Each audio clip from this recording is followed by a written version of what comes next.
আপনারা কি জানেন, রাত ৩টের পর ঘরের কোনো কোণায় তাকাতে নেই? লখনৌয়ের একটি মেয়ে ঠিক এই ভুলটাই করেছিল।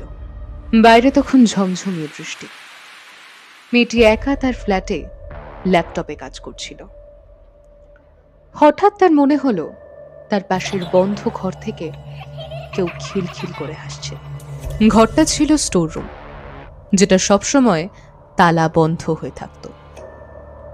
সে ভাবলেও হয়তো তার মনের ভুল, কিন্তু ঠিক তখনই দরজার তলা দিয়ে একটা বাচ্চার হাত বেরিয়ে এলো।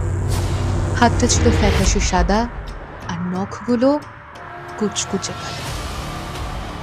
মেয়েটি ভয়ে পাথর হয়ে গেল যখন সে দেখল হাতটা ধীরে ধীরে দরজার নবটা ভেতর থেকে খোলার চেষ্টা করছে।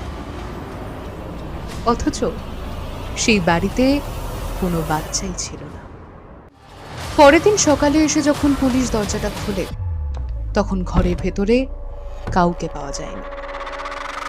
ঘরের মেঝেতে পড়েছিল একটা পুরনো ফ্রক, যেখান থেকে তখনও একটা পচা গন্ধ বের হচ্ছে। আপনার ঘরের দরজার নিচটা একবার চেক করে নেবেন তো।